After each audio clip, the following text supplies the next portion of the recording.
Solusi nih Min, pakai pakan sinking menggunakan food timer juga. Gimana caranya supaya pakan sinking tersebut nggak ikut kesedot oleh pompa atau power head?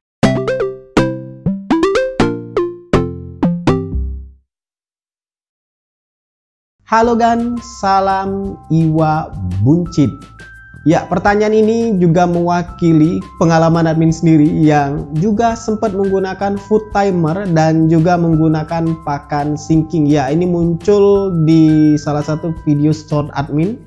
Ya, mumpung admin ngeliat, jadi admin langsung aja jawab. Ya, mumpung masih fresh ya, supaya nanti nggak kelupaan juga. Dan buat kamu mungkin yang ketemu masalah seperti ini based on pengalaman admin sendiri ya. Jadi buat kamu yang punya pengalaman serupa, punya cara lain, bisa kamu tuliskan di kolom komentar. Ya, jadi buat kamu yang punya pertanyaan seputar ikan hias, salah satu ikan mas koki, bisa tuliskan di kolom komentar. Siapa tahu admin punya ilmunya, admin akan coba bagikan ke kamu.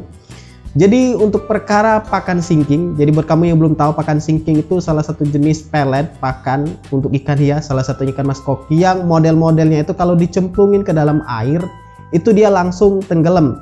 Dimana kalau kamu beli pakan ikan hias di toko ikan hias yang biasanya yang terjangkau, yang ekonomis, yang murah meriah, yang biasanya sebungkus itu 5.000, mungkin 10.000, 15.000, umumnya yang dijual itu yang model floating, yang ngambang di atas di permukaan air.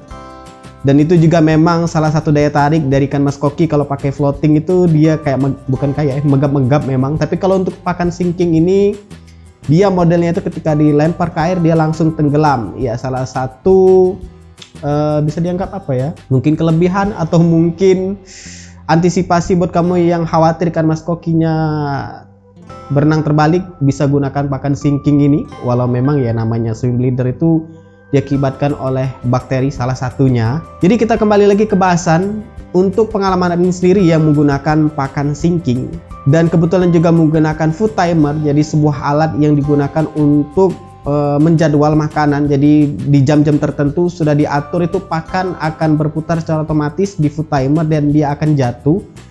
Jadi supaya pakan dari food timer yang menggunakan sinking, model sinking tadi itu nggak kesedot oleh power head atau pompa, salah satunya adalah dengan kalau admin yang pertama itu ya, yang cara-cara bego-begonya itu adalah ya dimatikan pompanya.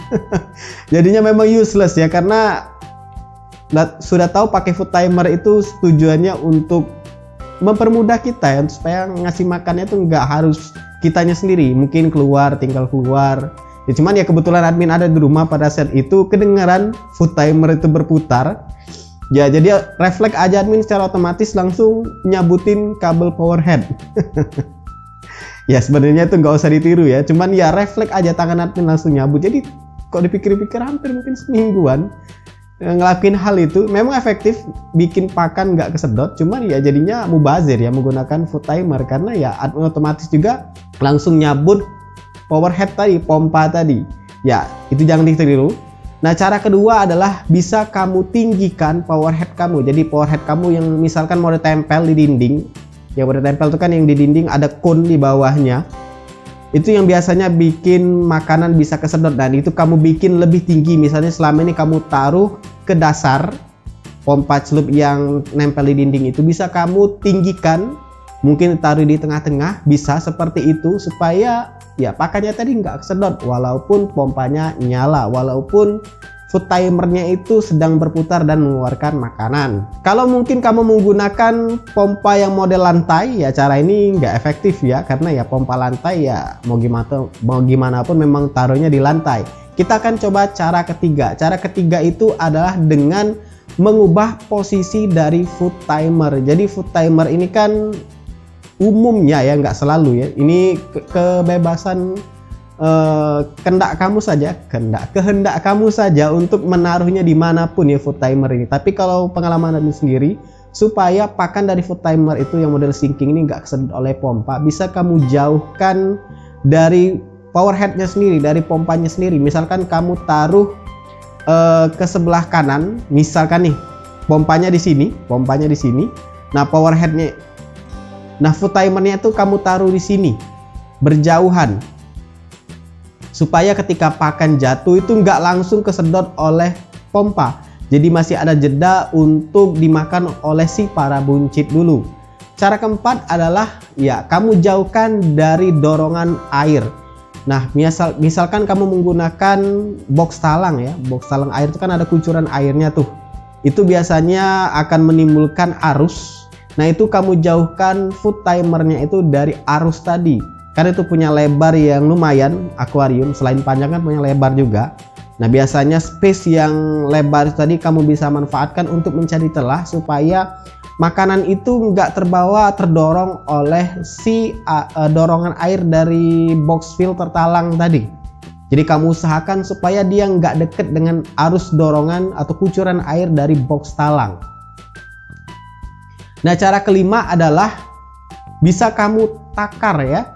Kamu takar supaya pakan yang diberikan itu benar-benar pas dengan ikan mas kokinya, dengan waktunya. Ini menurut admin yang bisa dibilang efektif dan dipadu padankan dengan mencari celah supaya nggak kena arus tadi. Jadi misalkan nih kamu tes dulu uji dengan ukuran tertentu untuk derat dari food timer, itu kan bisa disetting tuh deratnya, geseran makanannya. Nah itu kamu atur, kamu praktekkan dulu. Misalkan dalam satu kali putaran itu jatuh makanan yang dimakan ikan mas koki, apakah bisa langsung habis? Kalau misalkan bisa langsung habis, itu adalah settingan yang pas untuk jumlah ikan kamu. Kalau misalkan dalam sekali jatuh makanan dari food timer itu nggak langsung habis oleh ikan, justru banyak makanan yang mengendap di bawah sehingga terdorong oleh arus dan kesedot pompa, maka kamu kurangi. Jadi intinya kamu atur antara jumlah makanan tadi yang jatuh dari food timer dengan ikannya sendiri seberapa cepat dia menghabiskan. Ya itulah dia. Ya kalian sendiri menggunakan 5 cara tadi, dan cara keempat, cara kelima itu kalau digabung itu efektif ya. Buat kamu yang punya pengalaman semacam ini bisa tuliskan di kolom komentar, itu based on pengalaman admin sendiri aja. Silahkan like, subscribe, dan bagikan channel ke teman-teman kamu. See ya.